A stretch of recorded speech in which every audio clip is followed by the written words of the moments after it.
Hello বন্ধুরা, আজকে রবিবার আর রবিবার মানেই ঘরে মাটন। এবারে সত্য ছিল মাটনটা মা এনেছিল, কিন্তু রান্না করার দায়িত্ব আমার ছিল। তাই সকাল সকাল কড়াইয়ে তেল গরম করে তার উপর দিয়ে দিলাম মাটনের ফ্যাটটা। আজকে এবার একটু অন্যরকমভাবে মাটন করছি, এটা আমি ইউটিউবে দেখেছিলাম অনেক দিন আগে। তাই আজকে ওটা দেখে এবার ঘরে বানিয়ে দিয়েছি। তাই গরম তেলের ভেতর দিয়ে দিলাম মাটনের ফ্যাট পোর্শনটা। ওটা কিছুক্ষণ ভাজার পর তারপর ওপর থেকে দিয়ে দিলাম বেশ কিছুটা পেঁয়াজ, কারণ পেঁয়াজ না দিলে তো জিনিসটাই দাঁড়াবে না। তো পেঁয়াজটা দেওয়ার পর পেঁয়াজটা ভালোভাবে নাড়ানাড়ি করা শুরু করলাম, ভালো করে ভাজা শুরু করলাম। কারণ যতক্ষণ পেঁয়াজটা লাল হয়ে না ভাজা হবে ততক্ষণ ওই পেঁয়াজের গন্ধটা কাটবে না, আর জিনিসটাও ঠিকঠাক ফ্লেভারটা ফুটে উঠবে না। তো কিছুক্ষণ ধরে ভালোভাবে নাড়ানাড়ি করা শুরু করলাম। তো দেখতে পাচ্ছ কালার অলরেডি চেঞ্জ হয়ে গেছে। আর এর ভেতর দিয়ে দিলাম আমরা স্মিথ অ্যান্ড জোনসের আদা রসুনের পেস্ট, মানে জিঞ্জার গার্লিক পেস্ট দিয়ে জিনিসটা আবার ভালো করে নাড়া শুরু করলাম। জিনিসটা যতক্ষণ ভালোভাবে নাড়ানোড়ি হবে, যতক্ষণ ফ্লেভারটা পুরো সরিয়ে নেওয়া যাবে, আর তেলের গন্ধ বলো পেঁয়াজের গন্ধ, একটা নিজস্ব গন্ধ যেটা কেটে যাবে, কেটে গেলে জিনিসটা আরও সুন্দরভাবে ফ্লেভার ভেসে আসে।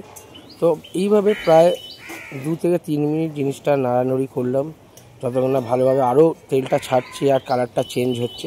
তো তোমরা দেখতেই পাচ্ছ এখানে কালারটা কীভাবে চেঞ্জ হচ্ছে আর তেলও বেরোচ্ছে, দেখতেই পাচ্ছ। জিনিসটা অনেক 2-3 মিনিট ধরে নাড়ানাড়ি করলাম। দেখতেই পাচ্ছ অনেকটা কালার চেঞ্জ হয়ে গেছে আর তেলও বেরিয়ে গেছে, মোটামুটি তেল ছাড়া শুরু করে দিয়েছে। তো এবার আর কিছুক্ষণের জন্য নাড়ানাড়ি করলাম। এইবার নাড়ানাড়ি করার পর এখানে দিয়ে দিলাম ম্যারিনেট করা মাটনটা, যেটা অলরেডি দই দিয়ে ম্যারিনেট করা ছিল। তো মাটনটা এতে দেওয়ার পর, কড়াতে দেওয়ার পর জিনিসটা শুরু করলাম নাড়ানো।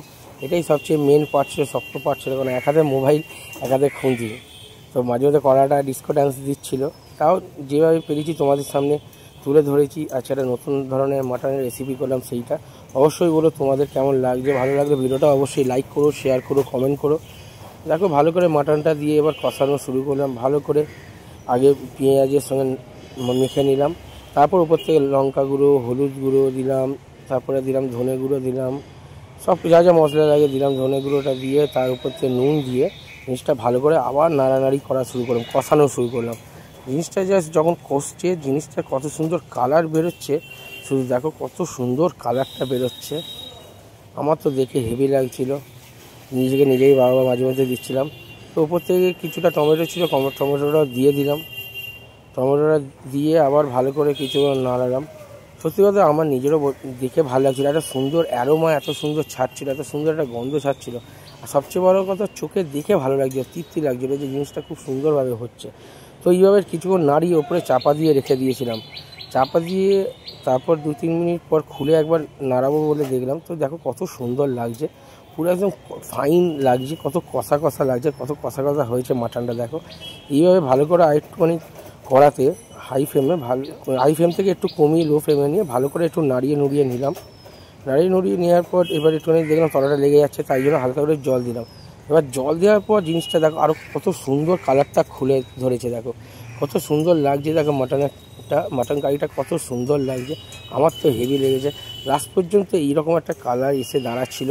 আর এই হলো মাটন, এই হলো মাটনের পিসগুলো দেখো সুন্দরভাবে সেদ্ধ হয়ে গেছিলো, আর সুন্দরভাবে মোটামুটি গ্রেভিটাও হয়ে গেছিলো, যতটা লাগবে ততটাই সুন্দরভাবে একটা মাটনের গ্রেভি তৈরি হয়ে গেছে। আর মাটন কারিটা সত্যি খুব সুন্দরভাবে রেডি করে ফেলেছিলাম। তো দেখো বন্ধুরা, ভিডিওটা ভালো লাগলে অবশ্যই লাইক করো, শেয়ার করো, কমেন্ট করো। চলো টাটা, আবার দেখা হবে পরে কোনো ভিডিওতে। চলো বাই, আর অবশ্যই বলো কেমন লাগলো।